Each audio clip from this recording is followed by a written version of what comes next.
There is a bit of a preface.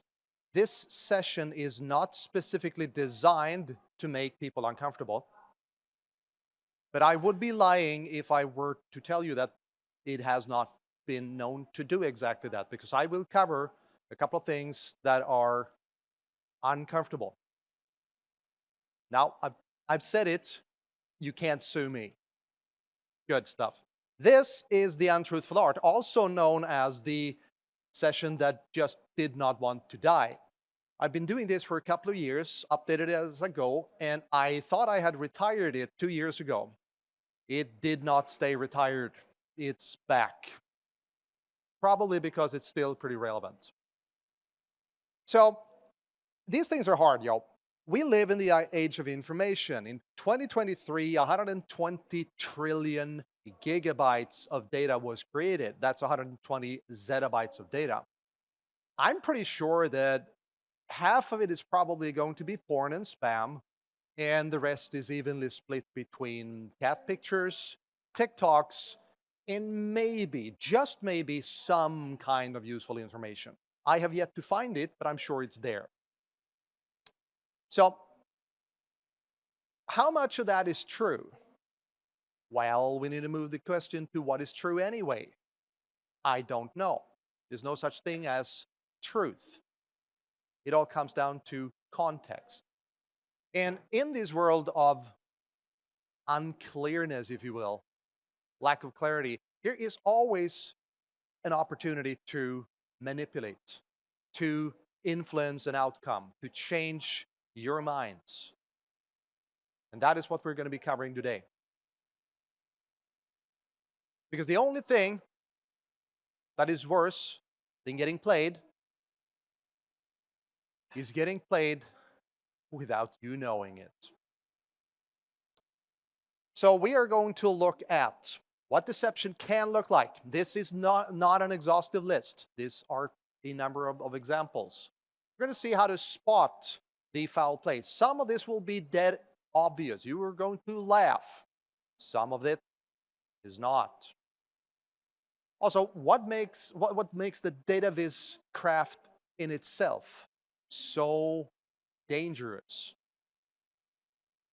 This is what we're going to be covering. And my goal is to show you the absolutely central tenet of visual trickery. Yourselves. You will see what I want you to see, because you will see what you want to see. That's going to come back over and over and over again. So let's kick this off. My name is Alexander. I have 27 years in IT, pretty much all of it spent with computers and data and all those things. Work for a wonderful company called Data Masterminds, technically out of the Netherlands, even though I spend my time in Sweden. I'm part of the Knee Deep in Tech podcast. Tomorrow we are going to be recording, let's see if I can make this right the first time, recording an episode in front of a live audience, because it sounds so strange to say that we are recording a live episode. It just doesn't work. That's going to be here somewhere. I need to look at the schedule, but please come along. We're going to be discussing DevOps and data ops and how to mess that up. We're usually very good with that. I'm going to introduce you to another Swede. You may or may not have heard and seen her. This is sort of kind of hard to see. That's Greta. Greta is pissed. She's absolutely very, very angry, because for some reason she's got it into her small head that we have a climate issue. And that's kind of unfortunate, because not everybody agrees that the environment is really going to shit. And I start by apologizing for using language. You're going to see why in a bit. So this was put on the on Twitter when it was still called Twitter. It's called X today, I guess. And this is the National Review, which is a very, how can I put it, conservative news outlet of the US.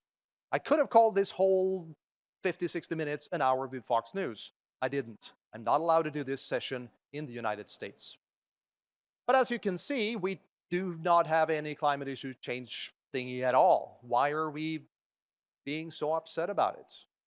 While if we were to look closer around the 32 Fahrenheit mark, or 57-degree Fahrenheit mark, that's 13.7 degrees centigrade, this is happening. So there are some changes happening for sure. But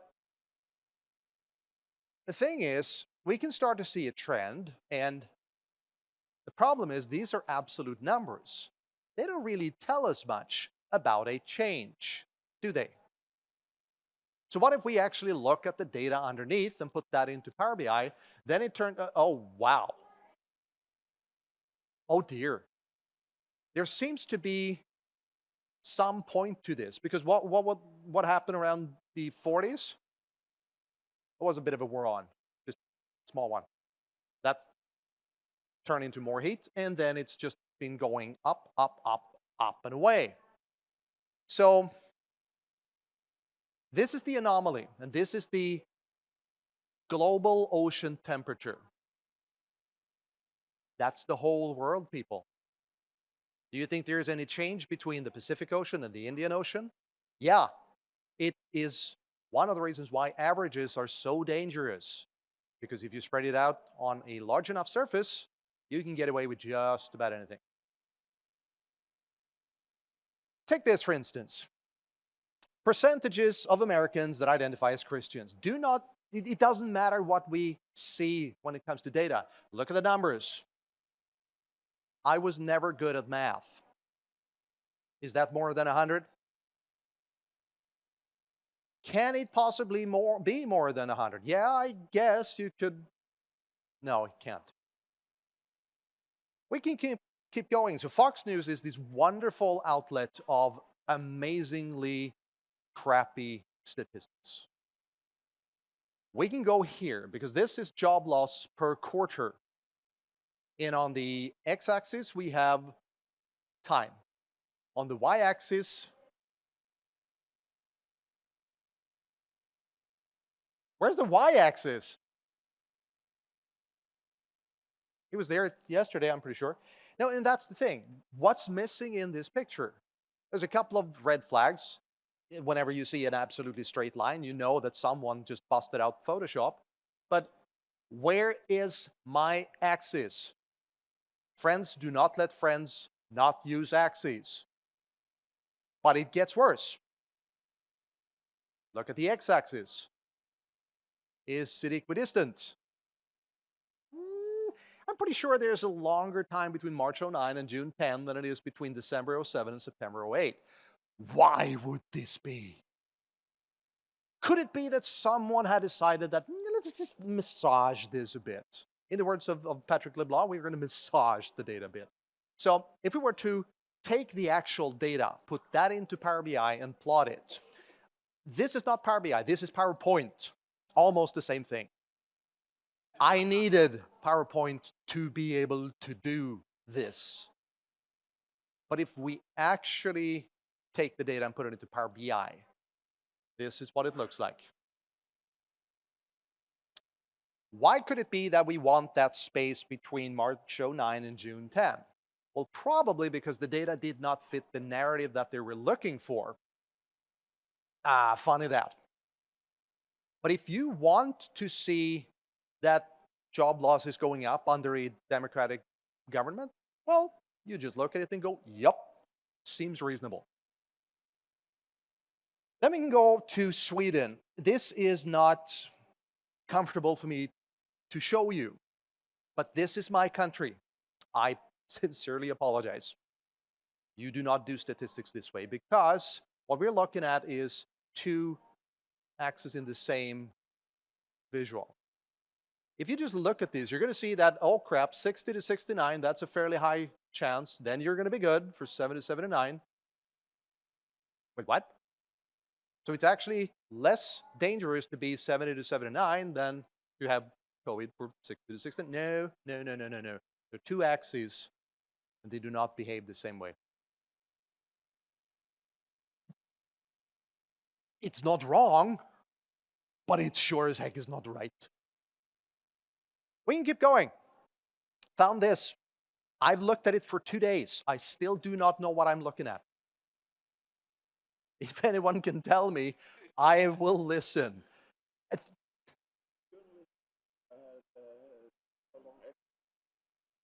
That so I heard what I think is the best explanation just 10 minutes ago in the speaker room. This looks like something you would make with Etch-a-Sketch. And I would have to agree. So let's just move on because axes are important. People that do not label their axes have a harder time on the dating scene. If you were to date someone who does statistics and they do not label their axes, walk away. We can look at this. The Republican Party backslides towards authoritarianism. That is a very hard word if you're not a native speaker. And I would like to know, what unit of measure do you use to measure democracy? It's probably not going to be kilos because they don't do metric. But it could be pounds, it could be feet, it could be stone, I don't know. But yeah. Why would you do this? Simple. Because now you have a graph, and graphs are science, and thus you can back up your opinion that the GOP is going down. There's also a very subtle twist here. So yes, the Democrat Party is generally painted in blue, and the Republican Party is generally painted in red. What is red also? It's a signal color. Danger. They really should have known that when they took that color, but I wasn't there. My final contender in the competition for weirdest lines is this one. So this is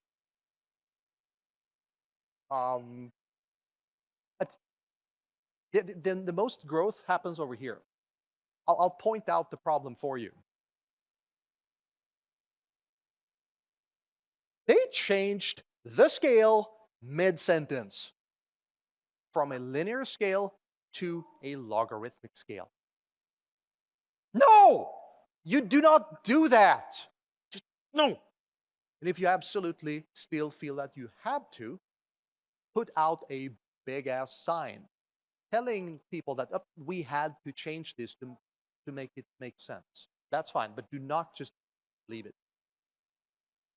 So, look at the scaffolding. Look at the stuff round. That's important.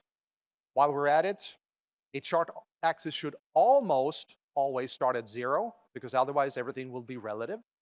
And you should not change scales midstream. Are we in agreement with that? Good stuff. Number 2, cherry picking. Let's see if we have a problem in this room. How many of you have not seen Star Wars? We have a bit of a problem, but not necessarily a huge problem. This is cherry picking.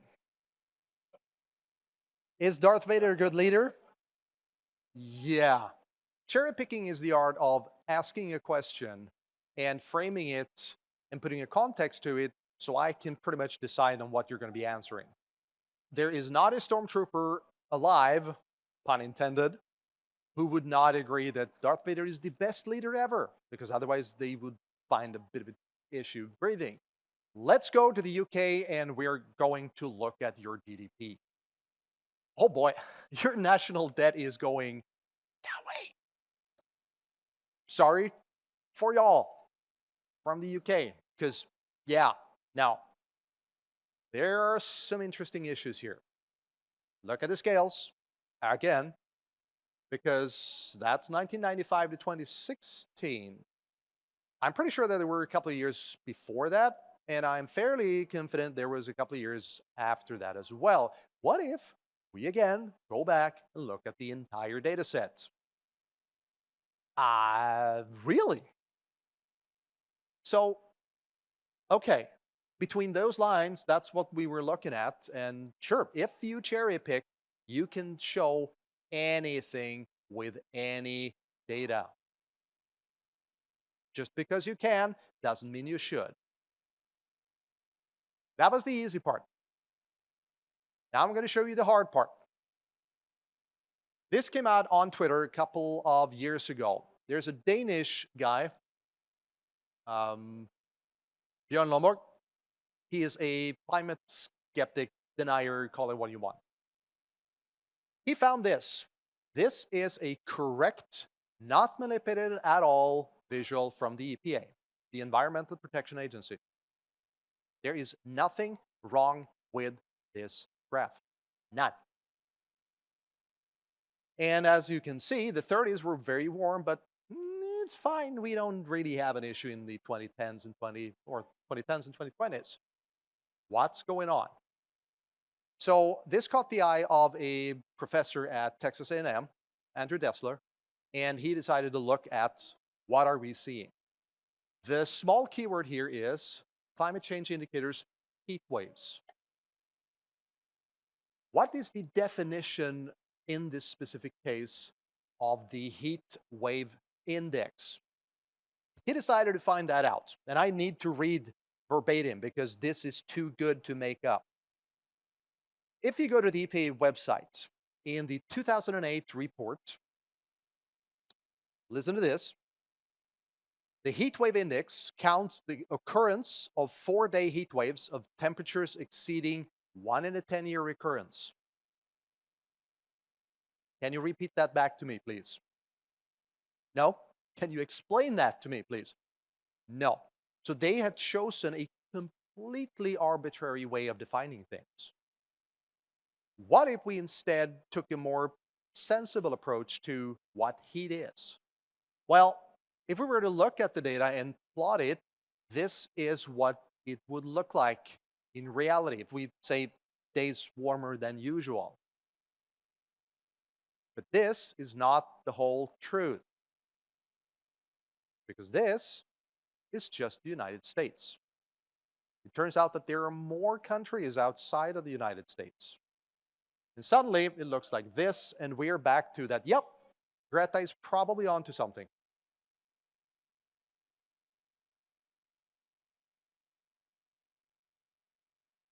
There's this saying that data is telling a story. And I would argue that, nope, data is not telling you squat. That the person that created the visual does not want the data to say. Do not think for a second that data is objective. We can have an interesting philosophical discussion about objectivity. We're not going to go there. Always look for the agenda. And that includes this session. I have an agenda. Do not forget that.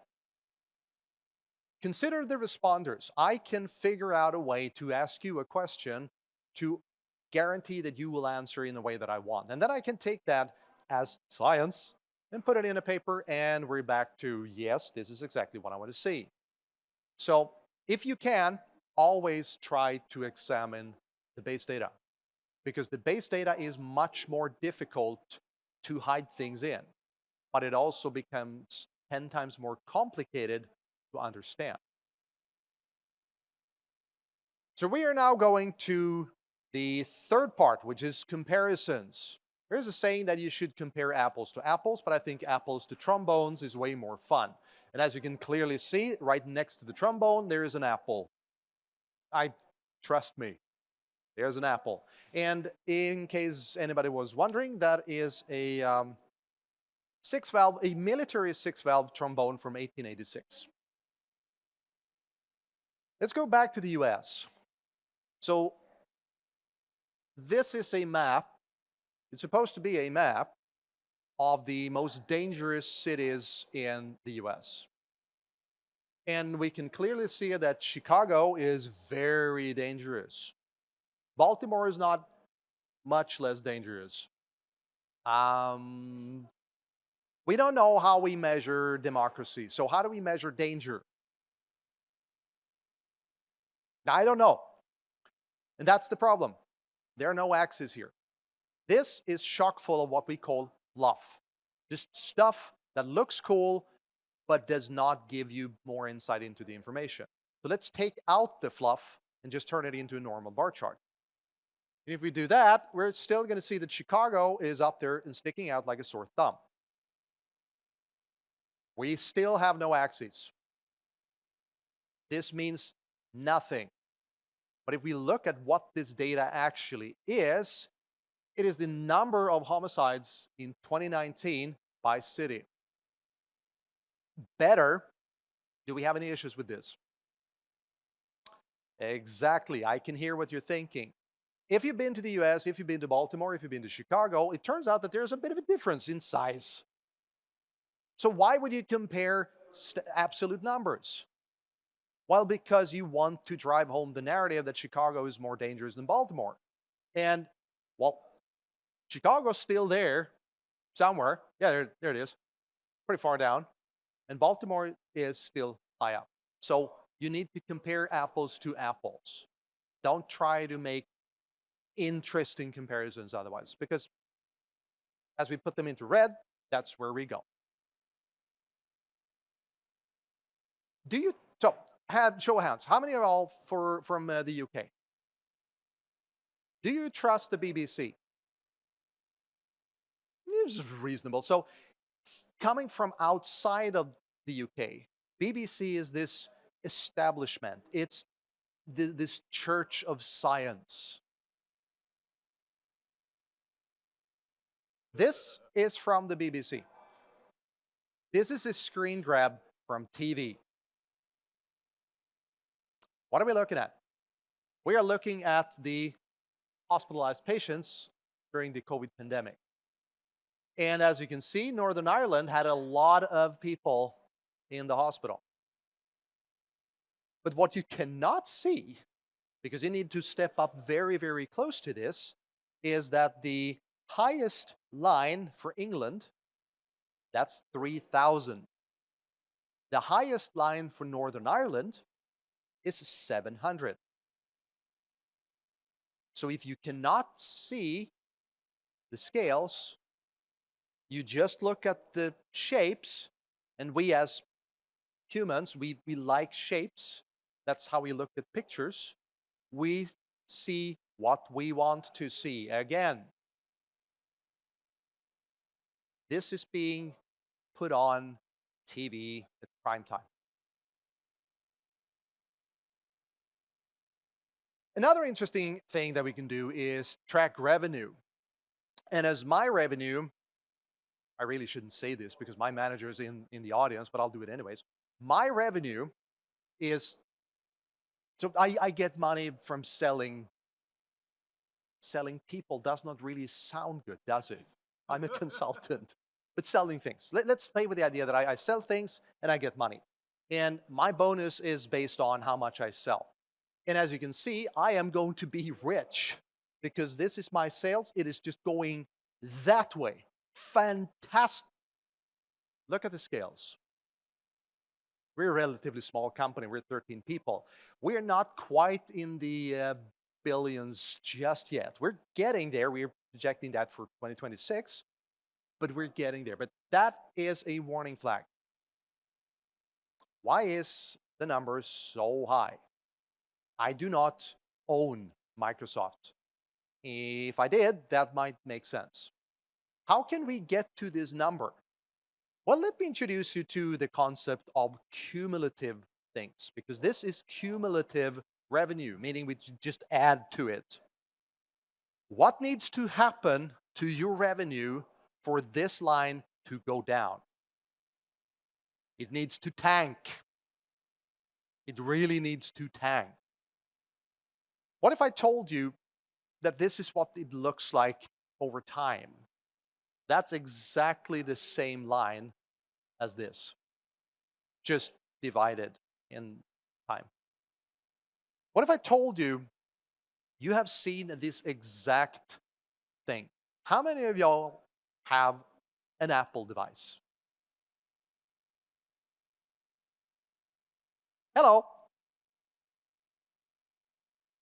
These are cumulative statistics. They look awesome, but they're not necessarily true. Funny that. We just buy this. This makes all the sense because we want to think that Apple is just phenomenal and everything goes perfect. Look at the numbers. Always see what's behind. So we always need to compare apples to apples. You can compare apples to all kinds of interesting fruits, including skateboards, if you want to. Nope, skateboards is not a fruit. But it doesn't make sense. Just like my statement that a skateboard is not a fruit, it does not make sense. And we always need to compare something to something. I am the best speaker in recorded history compared to my cats, who've never been on stage. So it's all about what you compare to. And always consider absolute numbers versus cumulative increases. Those first three parts, they were the fun parts. We are now ditching the training wheels and going into where it's not as fun anymore. We're looking at correlating causation. Some of these things are going to be fun, some are not. What do I mean with this? Causation. Causation is the action of causing something. If I were to step on Robert's foot, he would be upset. That's causation.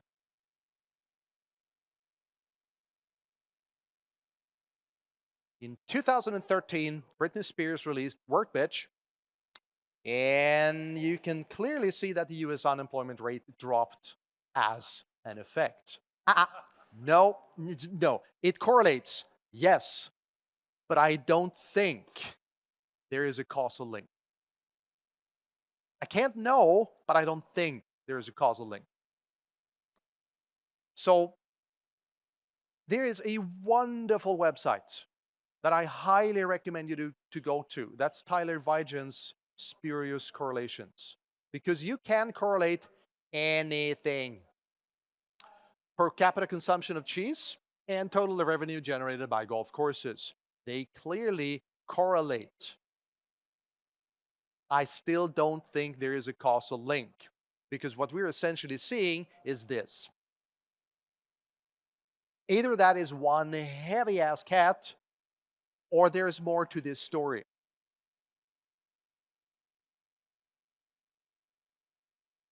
What if this wasn't fun anymore? What's this? This is Roundup, or glyphosate. Glyphosate is a weed agent that was brought to the market by the Monsanto Corporation back in 1974. And there has been all kinds of creative ways to market this, including one time in 1996 where they stated that this was safer than table salt. And since then, there's been all kinds of discussions. Reading in here again, because the debate between people saying that this is carcinogenic and those saying no, that's not the case, has been raging. It's still raging in a lot of courts. Just say in 2015, the World Health Organization's International Agency for Research on Cancer, they classified glyphosate as probably carcinogenic in humans. But in 2015, November, the European Food Safety Authority concluded that it's unlikely to pose a carcinogenic threat. That means we have no idea. But this does not stop people from correlating interesting things. Here we have thyroid cancer incidence rate, and we put that on the same graph as GE corn and soy, i.e. Genetically engineered corn and soy. The things we need to do to data to get to this point is unspeakable. Look at the scales. How do you correlate minus 10 of something? How can you sell minus 10 tons of something? Can't. But if you want to, if you stomp the data hard enough, it will turn into something you want it to look like. We can take this idea and we can go further with it. This is Andrew Wakefield. He was a doctor. He's still a man-ish. He was a doctor. He in the 90s, I think it was, put out a, 1998, he put in an article in The Lancet, which is a very, very highly regarded medical journal, linking the MMR vaccine that we give to kids to autism. That specific article has been redacted completely. He was struck from the medical register. He is no longer allowed to practice medicine in the UK, but he keeps spreading the same crap. He gave the vaccine people in the world wind in their sails. The damage is already done. So when people do this, the real cause of autism, correlating organic food sales with autism, we can smile because we know that autism and organic foods and all those things, they don't mix in the MMR vaccine. Just imagine a family, their child has just been diagnosed with autism. Their world, as they know it, is gone. Everything will change from here on out. They're struggling. They're trying to figure out, what did we do wrong? How did we cause this for our child? They stumble onto something like this. Suddenly it makes sense. It's the organic food they had. They thought they were doing a good thing. And look now, our child has autism. It's not far from that to grabbing pitchforks and really making a mess of things. Starting online, but then you start doing things offline to hurt other people to make sure that there is no sales of organic food. This is how the mind works. This is why this is so dangerous.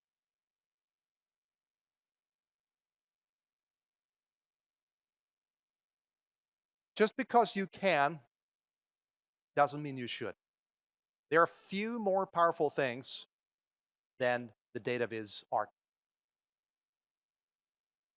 The scale will decide the curve, and if you stomp the scale hard enough, it will make the curve behave the way you want it to. And correlation does not equal causation. I'll say that again. Correlation does not equal causation. That might be my next tattoo. So we're going to go into the fifth and final part, which is purposeful deception, or as a friend called it, lying through your teeth. This was put out on Twitter a couple of years back by the Bharatiya Janata Party, the ruling party of India. Do you see any issues? So 33 is less than 40. 40 is less than 71.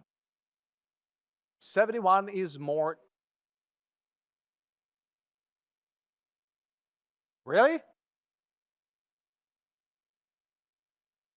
I so wish that this was Photoshop. It isn't.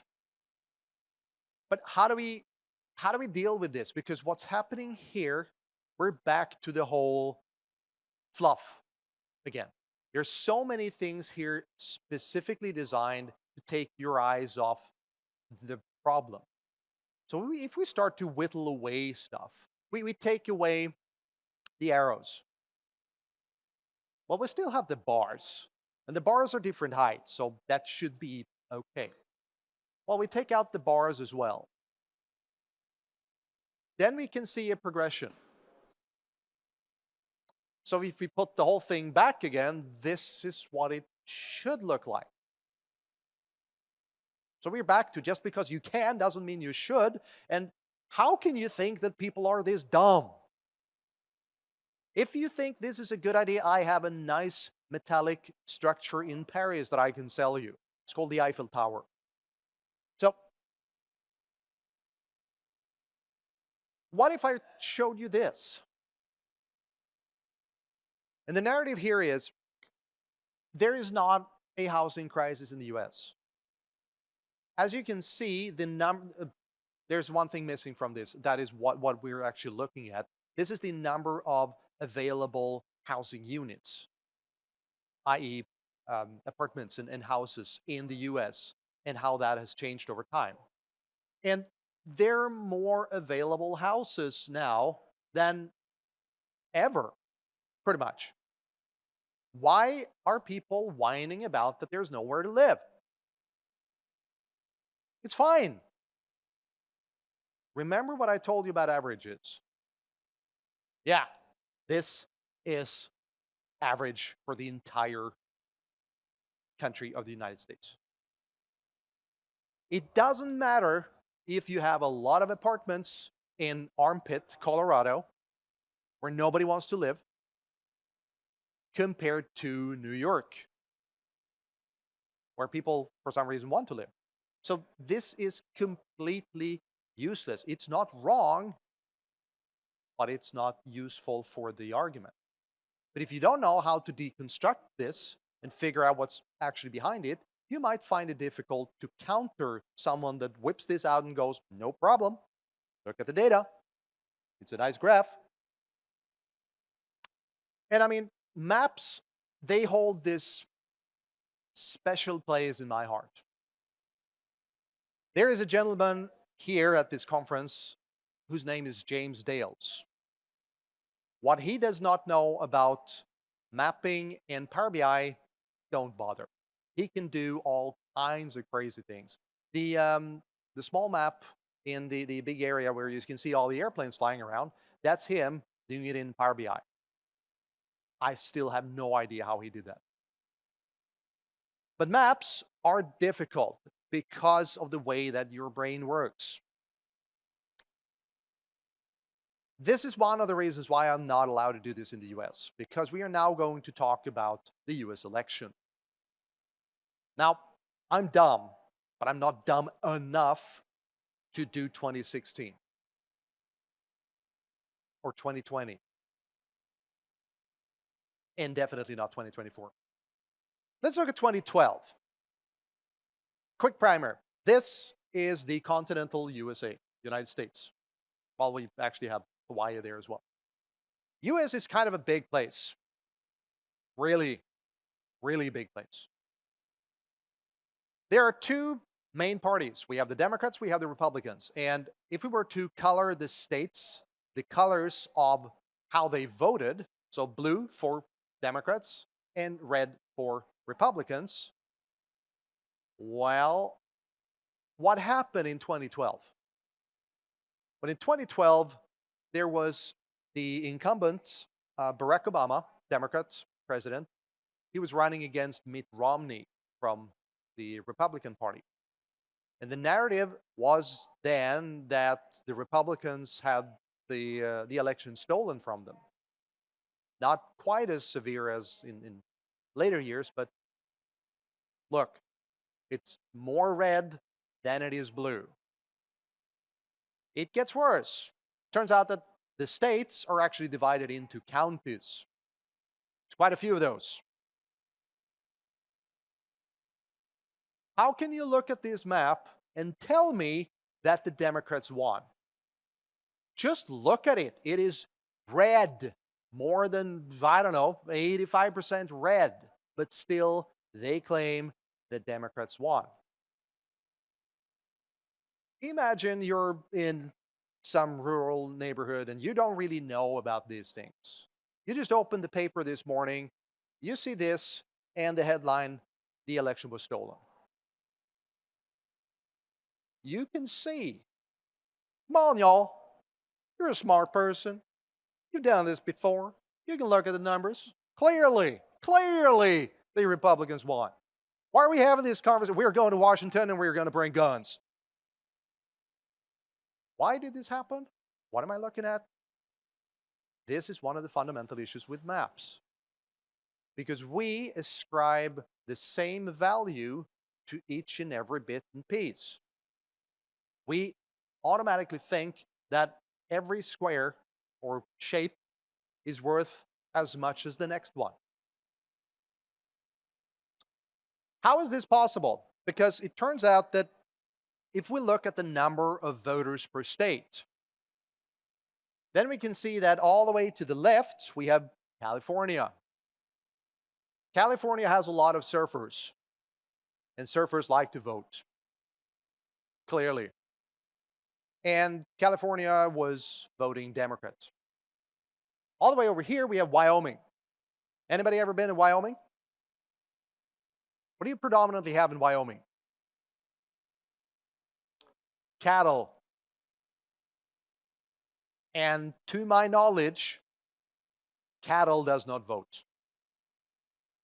And that's sort of kind of where we're going with this, because the number of votes, as you tally them, turned out to be that the states with the most amount of people, well, they voted blue or Democrat. So what we can conclude from this is land don't vote. People do. And you need to figure out where they live in order to make your decent map. There are 1,000 better ways that I could have done the map, but that would not have been as fun. Now I'm going to show you something that is not fun at all. Anybody ever been to Florida? Florida is a wonderful state. It's sunny. They have an interesting opinion on guns, and they have tornadoes. These spinny things that tend to take all kinds of weird stuff up by the ground. This is a graph showing gun deaths in Florida. In 2005, Florida enacted what's known as the Stand Your Ground law.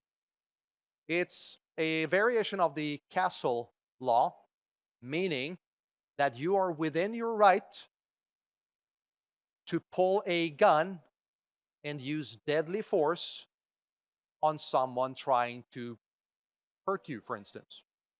The funny thing with this specific law is that it's written in a way that you're allowed to use deadly force even if you could de-escalate. If I were to come up to you in your face, be loud, you can shoot me dead, and you'll be fine in Florida. Let that sink for a moment. There is no requirement to de-escalate, to back away. No. This specific graph was run by Reuters. If we respect the BBC, we venerate Reuters. Or I used to. Do you see any issues with this? Exactly. The problem is this. They wanted the graph to show that when they put in the law, things were becoming more safe. The idea was that if I know that any of you can pull a gun on me if I misbehave, I'm going to be a good boy. Who would have thought that reality looked different? Because we need to turn this whole thing on its head. Who would have thought that if we were to give people the right to kill someone else dead and get away with it, they would? I've been doing a lot of research on this specific way of depicting this, and what I've read is that the graphical artist, let that sink in for a minute, not a statistician, the graphical artist wanted to show how blood was flowing down. I have one word for that: bullshit. While we're on the subject of bullshit, this is the United Kingdom. You might have seen it. So the UK put out, the UK government put out a, what was it called? Let me see. The weekly COVID-19 surveillance report. This was a really, really good report. This showed exactly the number of new COVID cases. This has been exactly the same for the entire time. Week 40 of 2020, they changed one thing because they added the seasonal flu. But week 40 was also the week where they finally cracked COVID. Finally. the cases were going down. No, they didn't. They did one of the cardinal sins of maps. They changed the scales. There is no mention of this anywhere. You need to have the reports side by side to see it. No. Bad UK. What can we conclude? People have a limited attention span. Squirrel! It's true. Always be careful with maps because they behave in your head in a specific way. Visuals are extremely powerful. Extremely powerful because we are taught to see things. My goal was to show you how easily we can trick ourselves with visuals. And when I started building this specific session out a couple of years ago, I found all these hilarious, weird ways of visualizing things on the internet. I thought it was fantastic. Then I realized, oh crap, the world is really going sideways because we are eating this up every single day.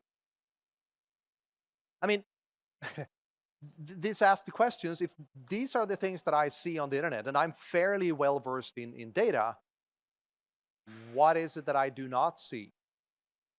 Back to the worst thing being played is being played without knowing it. Does this mean we're doomed? No.